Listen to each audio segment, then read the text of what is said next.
Hey guys, it's Tarot and Beyond. My name is Siobhan, and again today we're doing another collective reading. Usually here on the channel we do pick a card readings, but Spirit has been directing me to do these collective messages because they want to bring through some very specific, direct messages for those who are meant to hear them. So if you were called to this reading, if you felt called to click on it, if you're a subscriber here on the channel, if you're someone new and this video popped up, there's a reason you're here. There's a reason you were called, and there's a reason that you're being activated by these messages. So first thing I want to talk about is the energy of this reading. They were bringing through messages about the coming storm. So that's actually what I'm going to name the reading, because they kept showing me and have been consistently showing me storm references and synchronicities to storms, the word storm, images of storms, lightning, thunderclouds, all of these types of things over the last, I would say, about 2 months. So it began in September, just before the eclipses, and it's been going on since then. I've referenced it in a few of my readings, but they are really wanting me to hone in on it today. Now, an interesting thing that happened before we get into the cards and the rest of these messages, I just kind of want to give a little bit of like, I guess, an update on what they've been telling me. So there is something changing. There is something drastically shifting. As we know, Pluto is going into Aquarius. I think it's mid to late November. So around the time that I'm filming this, although it is a timeless reading, we're entering into Pluto in Aquarius, and there's going to be some major upheaval as a result of that, or there's going to be some big changes in the collective. This is going to trickle down into our personal lives, directly and indirectly, and this is what they're showing me. So the coming storm, it's not a physical storm, although it could show up and manifest in that way, because Pluto in Aquarius can be about power surges and power changes. They were also showing me yesterday stuff to do with power outages. I literally had a power outage and had to reschedule my day. And I called a friend and they mentioned that they had power out at their work too, which was, almost an hour away. So there's something here about these major storms and how collectively they are going to change the way that we intake, transmit, relay information, how we're able to connect to spirit, how we're able to channel our vital force energy. They were also bringing through messages about chi, vital force energy, life force energy, solar plexus chakra, sacral chakra, really bringing through these messages and energies and embodying them physically, like getting into the physical, tangible realm with that energy, with these messages. And it's going to be both. It's going to be intangible and it's going to be tangible. Now, interesting thing that happened this morning, I was going to sit down to do this reading last night. I actually laid out the cards and channeled this stuff out and had intended to do it then. And Spirit said, no, do it in the morning. And whenever Spirit tells me no on something, there's always a timing to it, or there's something that I need to see beforehand that will add to the message or that will be relayed in the message. And this morning I was going through and just kind of like doing my morning routine. And I came across a video that was talking about taking a risk and plunging into the unknown and certain shakeups and changes. And I was like, oh yeah, that really resonates. I've been seeing references to that. And then I accidentally clicked onto my own video, which was the Winding Way video. And I was like, okay, I'm going to let it play because I've seen it a few times. Obviously I edit it, I film it, whatever. I know the message, but I was like, I'm going to let it play. And then I accidentally clicked onto the comments. And I don't always go through all of the comments. I just see the ones that come up and are shown to me on YouTube Studio, and Spirit will direct me to answer certain people or not to. And this time they said, go through. And I started scrolling down and I came across somebody who mentioned the Tempest, which I had already written down, the Tempest. Because I was getting references to Shakespeare's works and his name, the name William, they said his greatest works. And then I was looking through different things and different themes, like, okay, what's the reference here? Is it to do with comedies? Is it a tragedy? Is it about writing? Is it about making an impact on the world? Is it about relaying a story? I think yes to all of the above, but specifically, I heard the Tempest. And I was like, oh yeah, isn't that a Shakespeare? Isn't that one of his works? I'm not like a huge Shakespeare buff. So I go and look it up and sure enough, yes, it is. And then this morning, somebody referenced that in regard to the previous reading, The Winding Way. So it's all coming together. There's clues here that are piecing together. And I'm thankful that you guys are here along with this wild ride with me, because I'm doing my best to try and put the pieces of the puzzle together as well. Like, I just work here. I work for Spirit. They bring through the messages. My job is to relay them to you as unfiltered and undiluted as possible, and to attempt to help you to put the pieces of the puzzle together. But ultimately, Spirit's in the driver's seat here. So, that being said, there's something about a conjured storm, because I looked up the themes of the Tempest, and it was about somebody who conjured a storm, a black magician who conjured a storm, or some kind of magician who was seeking revenge. Ultimately, though, the story turns into one about love and forgiveness and absolution. They were also giving me the word conundrum. Conundrum. Absolution after a conundrum. That was not regarding Shakespeare. That was just something they were bringing through. So I wanted to talk about that. Now, actually, no, they want me to look up conundrum. Okay, because if you're not new here on the channel, you know that Spirit will give me specific words. Conundrum. How do you spell that? I spelled it wrong. But they'll give me certain words to look up because there's additional messages in the meaning. So it says a confusing and difficult problem or question. A question asked for amusement, typically one with a pun in its answer, or a riddle, a brain twister, a brain teaser, a word game, a puzzle. Okay, they were showing me references to puzzles, putting the pieces of the puzzle together. And this is like literally what these readings are doing. It's like they're giving us puzzle pieces and clues in each reading, and I'm having to put them together as we go along. But they're showing me this at a larger level, like clairvoyantly I'm seeing how impactful this is on a large scale. It's not just these readings, obviously. It's all of the people and how these messages are meant to be interpreted or put together. And it may be confusing initially. It may be difficult to process or to riddle out. We may feel vexed. That's the word they're showing me. Vexed in the midst of trying to understand what this means. But if there's anything that Spirit has taught me here about doing readings and picking up on psychic information or intuitive prompts, it's that you don't know how they're going to make sense until they make sense. And in the midst of that, you'll get certain knowings. You'll get certain hits, tingles. A lot of people mentioned tingles in the last reading that I did when they were listening to it. They were saying, I'm feeling it in my body. And yes, that's confirmation. Synchronicities and things that line up, meaningful coincidences. They're not coincidences. That's another synchronicity Spirit was showing me, was that there's no such thing as coincidence. And how it all fits together in the long run, we have to understand it through hindsight. But we can tune into what's coming in the future because time isn't linear. So we can feel what's coming before, and then when we get there, we understand what came before. Does that make sense? I'm trying to explain it the best I can. It's like if we're on a linear timeline, we're getting messages about what's going on over here when we're here. But to understand what this means, what these messages mean, we have to get here and then look back to what was here.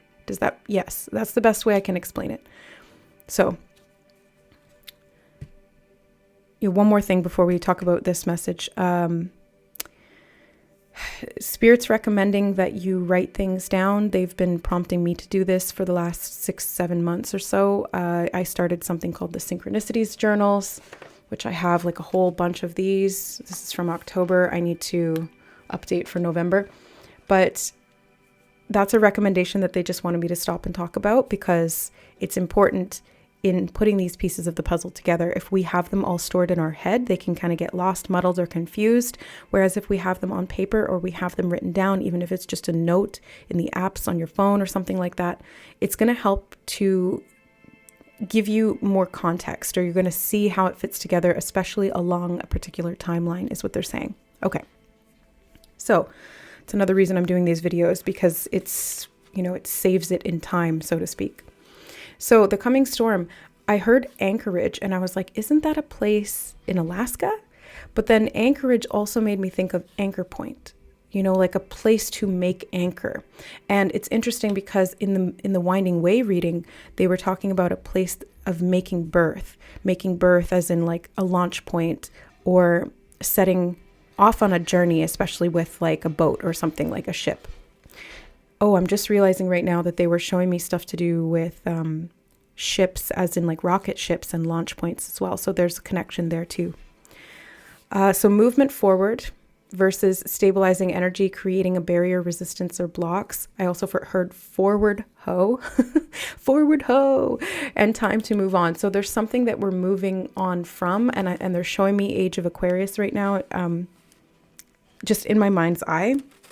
And there's somebody outside my window right now rattling what sounds like a metal ladder. So there's something about the ladder is significant, because whenever Spirit shows me ladders, and they did show me that yesterday, it represents ascension or moving in steps upward. Okay. They were also showing me layers. I just want to kind of squeak that in there before we get into the cards and we pull more. They were showing me stuff to do with layers, like how onions have layers, and how this process of healing has layers and getting to the core of something. And they were also showing me something about how like the outer layer is the toughest or the thickest or the biggest. It's the hardest to get through. And the closer you get to the center, the easier it becomes, because you're getting to the core of it. So there's something about digging deeper here as well. All right, let's talk about these cards. We've got the Six of Swords.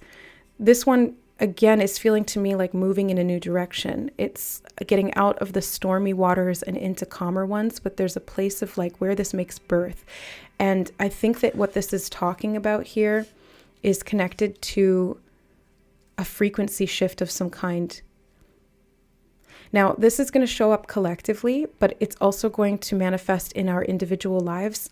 And with this Knight of Pentacles, I feel like we're being guided to move slowly through this process or through this transition. They've been giving me a lot of guidance around slowing down, not over exhausting yourself. They were showing me the word exhaustion this morning, and the solar plexus. They've also been showing me messages and themes about life force and chi.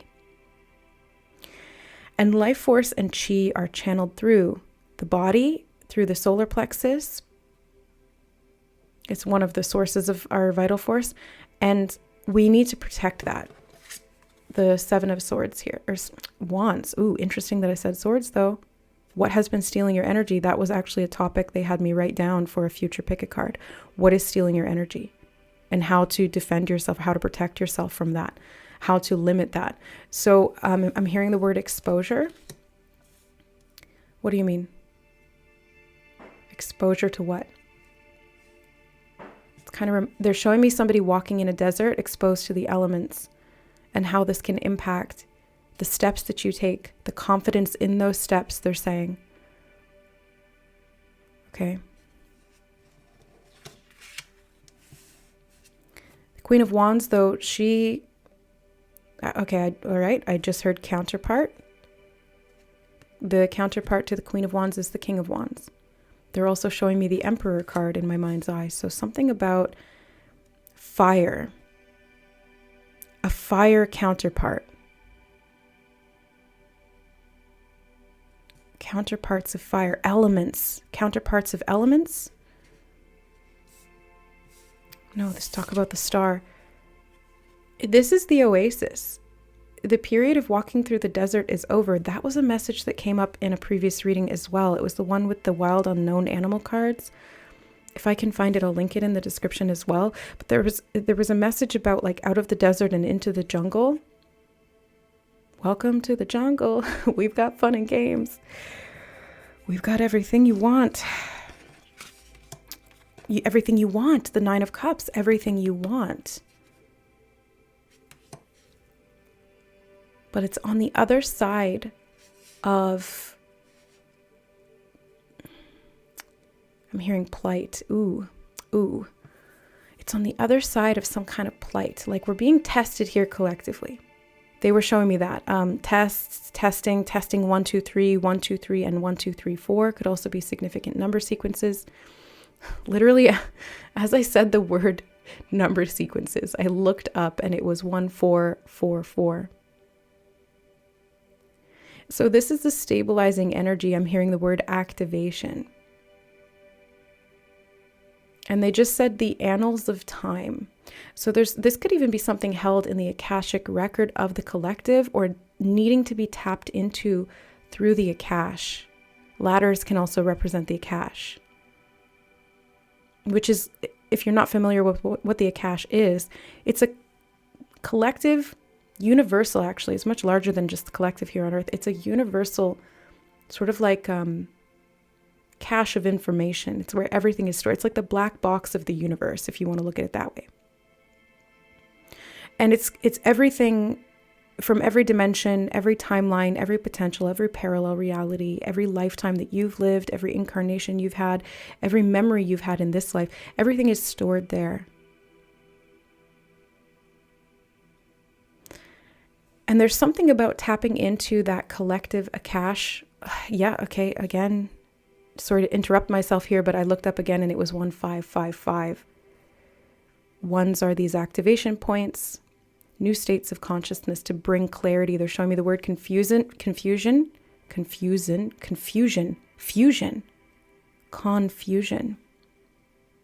fusing something together. Okay. To be conned is to be duped. Confusion. And they're showing me the Queen of Wands again, and how fire, something about fire and the element of fire, or how fusion occurs at this deep cellular level. And they're showing me the Akashic records clairvoyantly. I know what it looks like. I used to go there. I worked in the Akash for years doing personal readings for people. I don't do it anymore because they told me I had filled my quota. Like, okay, you did that part of the job. Now we're on to the next thing. And my job description changed. This could be a message as well, is that through this collective shift, going through the storm could mean that there's physical implications in the way that we earn money, or the way what we do collectively, how we value things. But specifically for those of you who are here in this reading right now, there could be a change in the way that you operate, in your purpose, or in the direction of that, or the type of work that you do. And they're showing me answer and riddle. So it's like something that felt confusing or that you had to riddle out will be answered. Ultimately, it will be answered. Right now, what they just want us to focus on is our personal growth, and how that is directly connected to our life force energy, to, and they're saying hope and faith as well. The star card talks about hope and faith. And protecting our personal boundaries, which means our psychic energy space as well. Really needing to be conscientious of our auric field and the health of that. They're showing me brain because that affects the brain. They did tell me to get these cards. Okay, so the Island Time Wellness cards. These are technically love oracle cards. This is not a love message. Maybe love is involved here though, in some way. They're telling me to go in with this deck, so let's take a look. Passion. Okay. Chemistry. Having fun. Something about having fun. The Queen of Wands is the Queen of Passion, for sure. Out of all of the queens, she's the Queen of Passion. Your passion, your purpose, your connections, they all might undergo some kind of fundamental change, or they could be already going through that right now. Healthy choices, making healthy choices in love and in life, self-love, self-care, and being happier. Well, I'm loving this because the Nine of Cups is very much about like personal satisfaction and happiness. And the star is this new hope that leads to the happiness, especially after a period of like really not seeing a lot of results, and having to battle against certain things, and having to make some big life choices and some sacrifices. I'm hearing going through the shit. Yeah. If you're on the spiritual journey, you've been through it. You don't enter onto the spiritual path without having been through some shit. Like the level of that shit, the layer of which you're on, it's subjective and dependent on your path. But generally speaking, if you're here, you've been through it. But there's a renewal of this passion. And they were showing me stuff to do with healthy choices this morning and how the body is impacted by the vital force energy and how the vital force energy helps to upkeep the body. And it's like this pure system that is meant to operate as a unit. Counterpart. Maybe it's like spirit and body. That's the counterpart. Or there could be an actual person here that ignites passion. But I mean, I always look at everything as ascending. Yeah, they were confirmation of what the ladder was bringing us earlier. But I always look at everything as a reflection of what's going on internally. So even if it is another person igniting this, it's really just this internal process going on. And I'm hearing the word coagulation. Coagulation. Okay. Ascending, transcending obstacles, learning, expansion, new phase, and preparing for union. Preparing for union. There could be a counterpart, a union within the self, I'm hearing. Again, you can look at it outside of the self and like it's another person. That's fine. But again, I always see everything from an internal perspective. And if it shows up outside of you, it's just a reflection. So whatever you're doing on the inside, that's what counts. Their spirit just said that's the only thing that counts. What you're doing, well, not to say that doing external choices doesn't count. It certainly does, 100%. But it's the internal work that we do that then reflects out into our actions. So it all starts from inside. There's healthy choices here that they've been talking about in some of the previous readings when it comes to like cleansing your auric field, using salt as a purifier. They brought up crystals in one of the last readings. They were talking about rose quartz. They were talking about golden healer quartz. Selenite came up heavily. They even showed me a selenite sword. And then it was really cool because a couple people were like, I'm literally holding my selenite sword right now. I didn't even know they made those. I wish that there was a way you could send me pictures of them because that's so cool. I'm like, where do I find these selenite swords? So there's an ascension happening, obviously. But you who are drawn to this reading are ascending in a major way. And you could be one of those souls that's holding the line for the collective. 2222 on the recording time. You're holding the line for the collective and working as a team, working as a unit, creating balance. And through these healthy choices that you're making at a soul level, meaning following what feels aligned with you rather than foregoing that gratification, rather than, what's the word I'm looking for here? Rather than foregoing what your spirit is calling you to or what your intuition is saying for some kind of instant gratification. This is being willing to put in the hard labor because it's an act of self-care, because it's an act of self-love to do this work, not just for you, but for the collective, because you're part of the collective. And anything you do for you has a ripple effect. It expands. 1 cup becomes 9. I just heard 1 cup becomes 9. And they're saying something about 9 fields and 9 shields. I have no idea what to make of that. 9 fields, 9 shields. Let me sit with that for a second. Fields of vision. Fields, tilling the fields, planting the seeds. The seeds grow. The sunflower. Growing towards the light. This is part of the ascension process. I'm hearing transfiguration. Transfiguration and something about stars and stardust. Okay, they said going back in with this one again. I was going to move to another deck. We've got the archetypes deck sitting on the sidelines just waiting to be tapped in. But they told me to go back in with this deck again. Coffee cup. Sorry, I literally stopped and I paused, and I probably edited it out in the video, but I stopped and paused to drink my coffee because I wanted to ponder, what this message was talking about. Coffee cup. That's so funny. And there's cat hairs on the table. Kitties for confirmation. Meeting and conversing, savoring the moment, feeling uplifted, and friendship. The Fellowship of the Ring, there was 9 in the fellowship. Something about the number 9 is significant. 9 friends, 9 they're saying the word uplifts, and they said 9 uplifts, and they're showing me the balloons here, 99 Luft balloons. I don't know what that song is even about, but something about the number 9.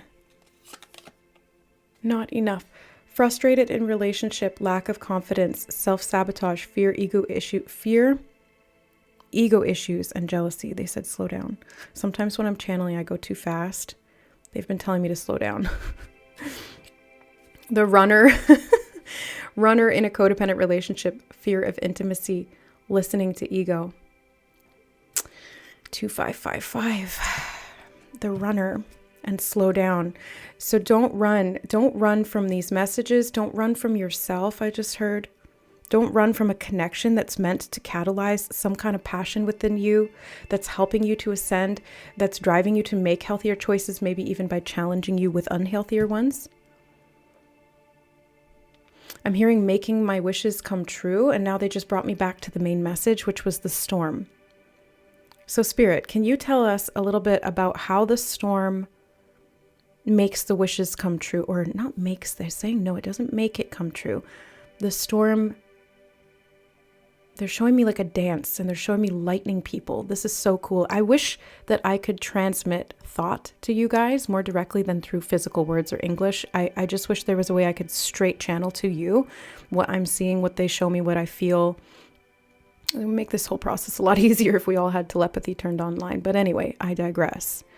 They were showing me lightning people dancing in a storm. These people like made of lightning, like stick people, but lightning, okay? And they were dancing around in the storm. So there's something about, and they're showing me, okay, hold on. They said slow down again. There's something about the crashing of these two energies, that the storm clouds like crashing together, making that lightning, making that energy, the life force of the universe, and how the transcendence of the feeling of not enoughness through some of these healthy choices at the physical level is creating a massive shift. It's a massive shift. It's a fundamental shift in your life. Whoever you are that I'm speaking to, they're showing it to me this way. It's like these two forces that have collided have created some kind of magic, some kind of energy, some kind of a dance that you're in or that you will be in. And it's the answer to some kind of a question that you've had, but it may feel initially as though it is a challenge or it is confusing, because there is an illusory aspect to it. But there's illusion in the truth, and there's truth in the illusion. Allusion to something else. Something that will help the pieces of the puzzle fit together. They did just show me a coffee cup reading. I don't do coffee cup readings like coffee grounds. There could be somebody who does a coffee cup reading that is significant, that has another piece of the puzzle or a clue.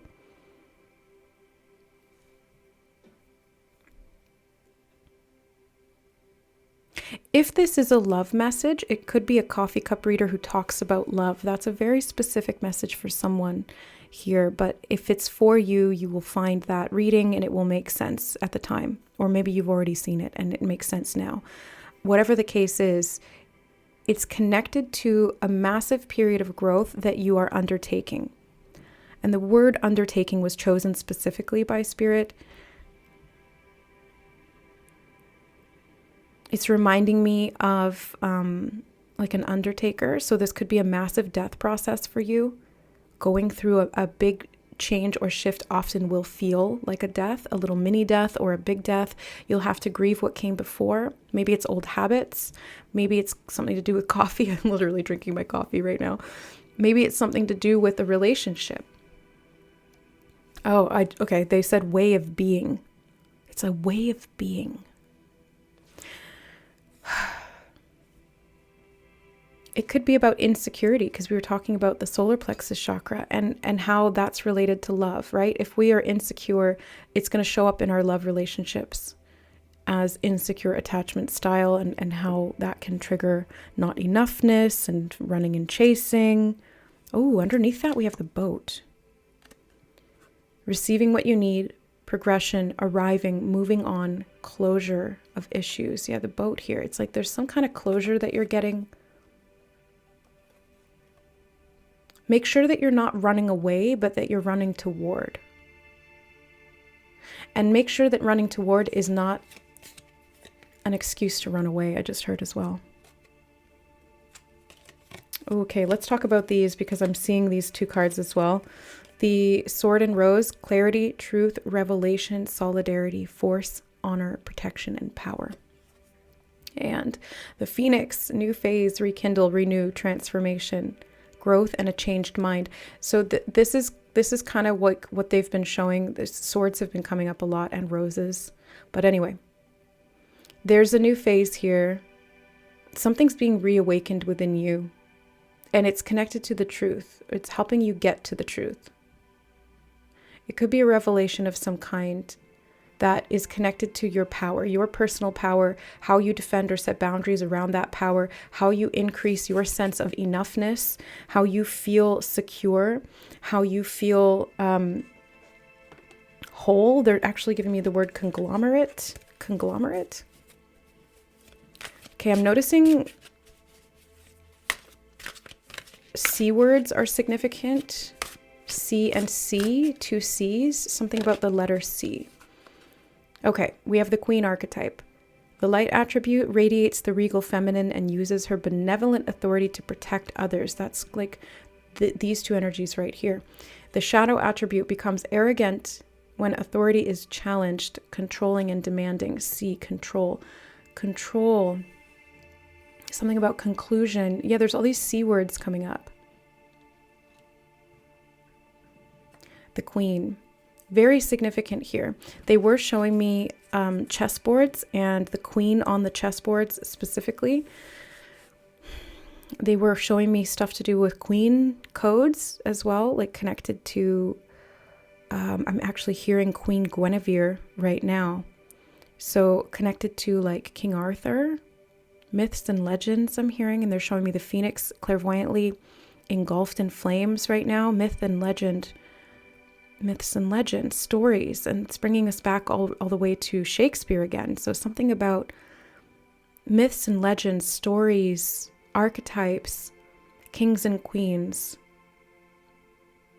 boats and travel and journeys, magic, and the Ascension. They're saying it's all connected. It's just like we have to riddle it out or we have to put it together. They're showing me the Phoenix and the Sphinx now. Something about the Sphinx is significant. I'm going to go in with this. Can I get clarifiers, Spirit, on what you mean by these riddles or how we can solve the riddles? Strength. I kind of want to put this here. The strength to what? Kind of feels like the strength to make healthy choices, to forego, I keep using that word, forego certain aspects of the ego mind and its desire for certain types of instant gratification and to choose things that are actually beneficial for the self. They're showing me the word friendship again. So maybe this is the strength to set boundaries in relationship to others, in friendship, to make friends with yourself even. The Queen and the Queen. To make friends with yourself. They were telling me something about that this morning. Like I used to, okay. They said, tell them the story. Yes, the High Priestess on the bottom. Okay.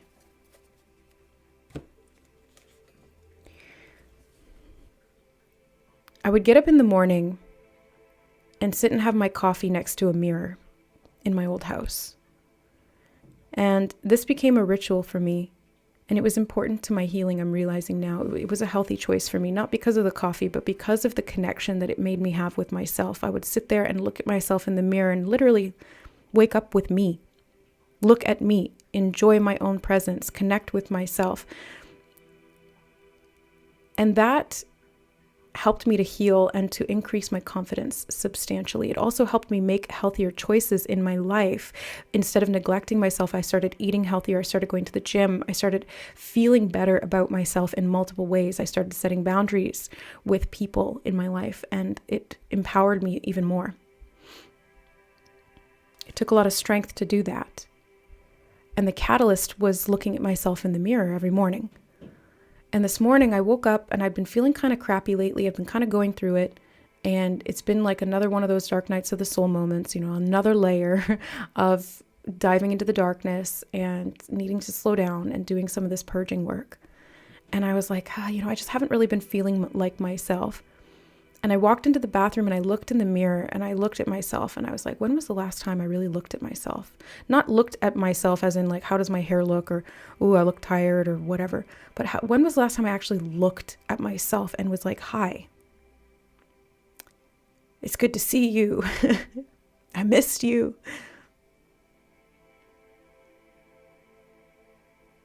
It's this kind of work that we need to be doing. We need to be connecting with ourselves, and it could show up as a counterpart, or it could show up as you in the mirror. Either way, it's the answer to the riddle, because you will see yourself clearly. And it's in that seeing and perceiving the observer effect takes place and matter is transformed. This is the manifestation of the wishes. This is the ascension process. This is the new light that guides you forward through the darkest moments. It is the connection that we are seeking. The connection with ourselves is the connection with the counterpart, is the connection with the divine. It's all one thing. It's not separate. There is no separation.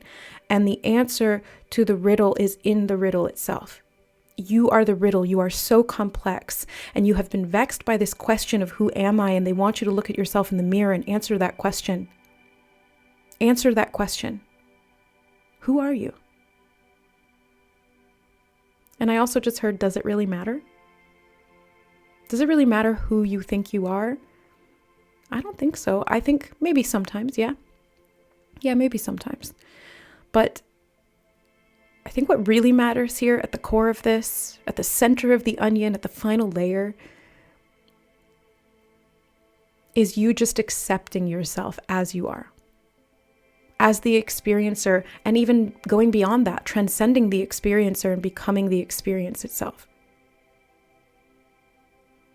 This is the process of ascension. Going higher and higher and higher on the rungs of that ladder is really just you guiding yourself back home to yourself. It takes great strength to undergo this process. There are physical implications to it. There is healing work that needs to be done. There is authority and responsibility that you need to step into for you, and possibly even to serve a larger version of you in the collective. But ultimately, it boils down to you answering the question for yourself, who am I?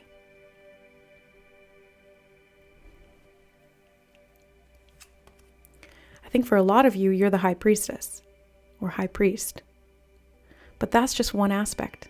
That's a fractal of the ego in and of itself. Sure, it's a higher version, but it's still just a layer. It's not the whole self. So this brings us to the anchor point. You finding and becoming an expert in you is the anchor point to the breakthrough, to the timeline shift, to the ascension process that you're going through, to the embodiment of your divinity. It is everything.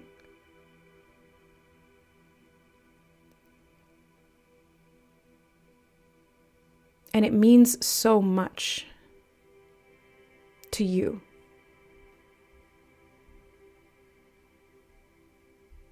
And I think you know this, but I'm channeling our collective higher self right now. And rather than saying it means so much to the divine, I felt called to say it means so much to you. Because you are the divine. It is not separate. It is not something outside of you the love you seek, the answers you seek, everything. It is in you. It is you. It cannot be any other way.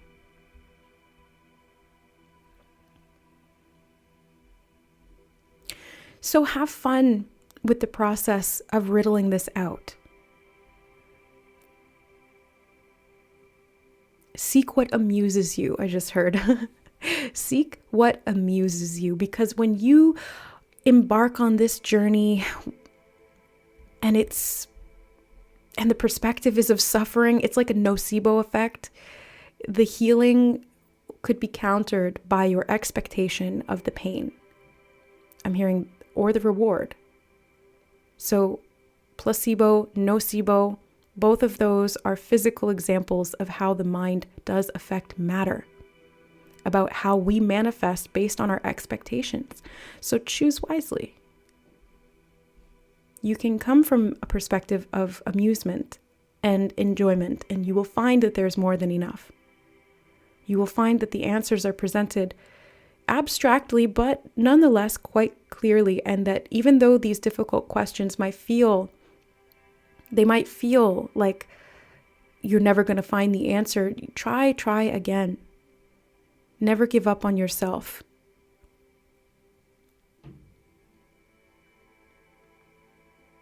And surrender to this process, because it becomes more fun if we do it that way. But it takes strength to let go. It takes strength to trust and to kind of free fall. Now they're playing, who is that? Tom Petty, Free Fallin'?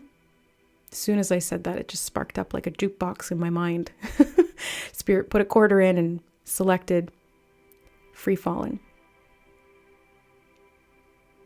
The operative word being free. You are free. We are free.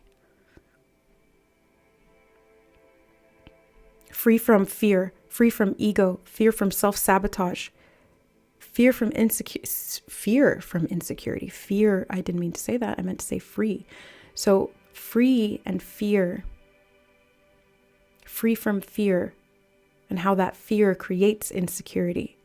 How that limits your actions, how that limits your power, how it limits or dampens your passion. You know, they're showing me somebody putting one of those things on top of a candle, you know, like putting out the flame, and having the strength to say, no, I'm not going to let that happen, because I matter. Spirit's got a really funny sense of humor. When I said I matter, they showed me I matter, like lowercase I, and then matter as if like iPad, iPod, iPhone. It was like I matter.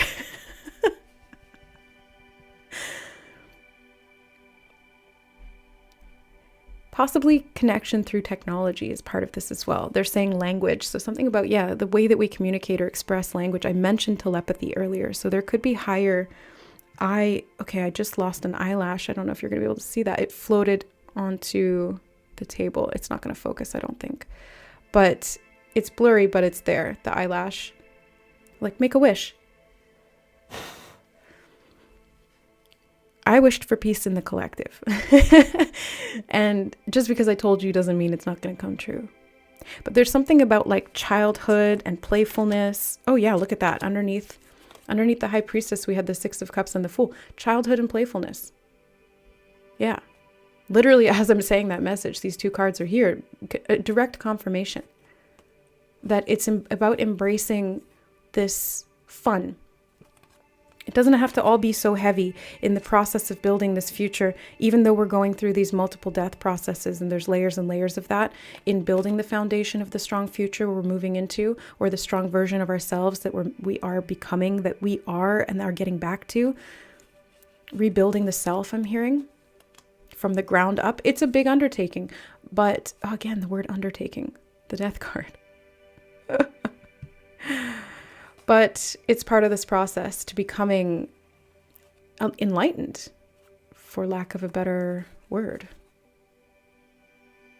and connected to the self in friendship, in peace, in harmony, daring to take a risk, a leap of faith into the unknown, because you're being guided there by this light of hope. To rebuild a better tomorrow. I just heard that sounds so cliche. That sounds like a politician. We're rebuilding a better tomorrow. And they're showing me somebody breaking ground on like a building, cutting through the red tape or cutting through the red sash or whatever that is. Breaking ground, groundbreaking. Wearing your hard hat, getting down to work. But it doesn't have to be work. It can be fun. It's part of the answer to the riddle, they just said. It's part of the answer to the riddle. If you can have fun with this, it will make so much more sense. And if it doesn't make sense, enjoy it for what it is. They're showing me caterpillar on the mushroom smoking the hookah from Alice in Wonderland. It's like, it doesn't always have to make sense. Just let it be what it is. You'll find your way out eventually. Okay, I'm going to split the deck. Ooh, Father in reverse. Engineer. Light attribute, talent for creating and supporting life. Positive guiding light within a tribal unit. Shadow attribute, dictatorial control and abuse of authority. So we're talking about authority here. Maybe this is like the divine feminine authority that's been usurped by the distorted shadow masculine, the distorted father. I'm realizing right now that in one of the last readings, the Father, can you hear me reference came up. Abandonment wounds could be part of this not enoughness and the reclaiming of your sense of self, going all the way back to those childhood roots and the Father archetype within yourself, the embodiment of that higher role, the ascension of being in support of life, creating and supporting life. Positive guiding light, that's the Star card. And the tribal unit, the nine cups, the fellowship. They just showed me the teacups in Professor Trelawney's tower. She's like the psychic teacher of in Hogwarts. So there's something about predicting the future. And the Father. I don't know how those two things are connected. Maybe it's looking beyond the ego mind's ability to create barriers where there doesn't need to be any. Sometimes having structure is important, right? Like the masculine creates the structure, the scaffold, the layout, the foundation. But putting walls in places walls don't need to be and separating things that are not meant to be separate is counterproductive. So I think it's about striking a balance. They're showing me scales right now, striking a balance between the masculine and the feminine within ourselves. And that's what they're talking about with counterparts, right? Yes. And this leading and being the path, quite literally, to the ascension engine, the little engine that could. Don't give up. Keep moving up that mountain. You will get to the peak. You will find your way there. You will create a way. Let Spirit guide you in this. Don't create separation where separation is undue. And this could be about undoing something that was creating separation or block for you in regard to security and the Father archetype or the masculine role. Have the strength to make these healthy choices that align, that very much, they're showing me a dice right now, something about a risk or a gamble, rolling the dice, betting on yourself. Oh, yes, bet on yourself here. You deserve that much. If it feels like a risk, even better. Bet on yourself.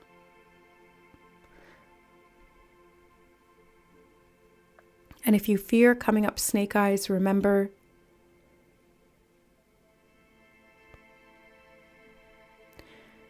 you are the eyes.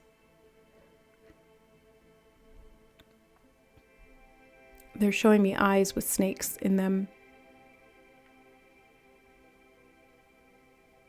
And they're saying seeing through the eyes of the divine. Being willing to see the truth, even if it shakes you to the core. They're showing me bones. The bones are the core or the scaffolding of the body. How the bones renew themselves. A slow but sturdy process, building a foundation. You're changing fundamentally here. The structure is changing within you. You are changing. Let yourself change for the better.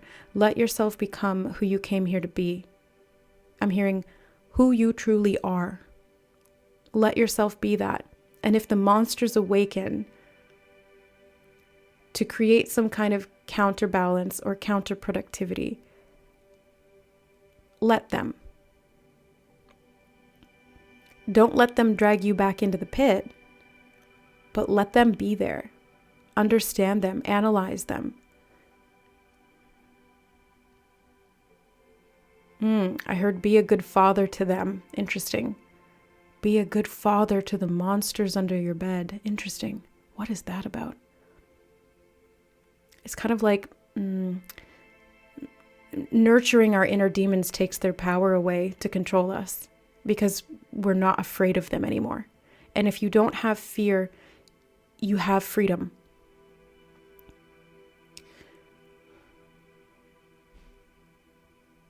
I just heard give them an inch and they'll take a mile. So there's a need for boundaries here.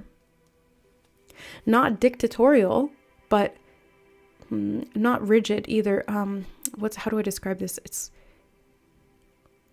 You know what? A good example is authoritative versus authoritarian. Okay, that's the difference here. And being that with yourself, embracing that as you embark on this new journey. Run, but not with fear. Healthy choices, somebody may be called to become a runner.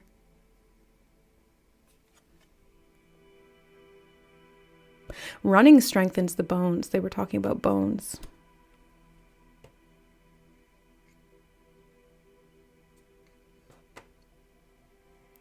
Yeah, something here broke your heart. Maybe you were even born with a broken heart. But you deserve love. Even if you've never known it, I just heard. Even if you've never known it, even if you've never known that, or you've never known love in its true form. I think it's pretty rare to find that here on Earth. It's not impossible, but it's pretty rare because everybody's operating under this heavy cloak, this veil, this pain. It's hard to break through that. It's hard to pierce through and see the light, but you can do it. You can do it. I believe in you. You need to believe in you too, but I'm a version of you. And so if I believe in you, then there's a part of you that believes in you too. So trust yourself and trust me. Because I see the full potential of all beings. And it is love that helps us fulfill our potential. And I'm not talking about relational love, although that's part of it. Again, that's just a mirror. That's a reflection of the internal love. It is the intangible, unequivocal, abstract love as a state of being, as a point of existence. It is the consciousness itself that creates and shapes your being, and that it's how you were created. It's what you were created from. It's what you will return to. And you can access more of that right now. And then we're back again. Something about bracken. Anyway, we're back again at life force energy, because that love is the life force. Okay. There's a little fly in the reading now. Interesting. Watcher spirits, observers, flies on the wall. Little spies, don't worry about them. Don't worry about them. Just focus on yourself. Focus on your ascension. Keep your eyes on the prize. Remember who you are. Make healthy choices. Have the strength to forgo instant gratification for what will actually serve your soul and its development. Have peace in connection with other people. Stand in your authority. Set boundaries and go forth with confidence, my friends. I love you. And I'm sending you love for this journey. You're not alone. We're all on this ride together. Let's make it fun. Okay, guys, I'm going to call it there. I love you. Remember, you're destined for great things. Keep building. Keep shining. We'll see you in the next reading.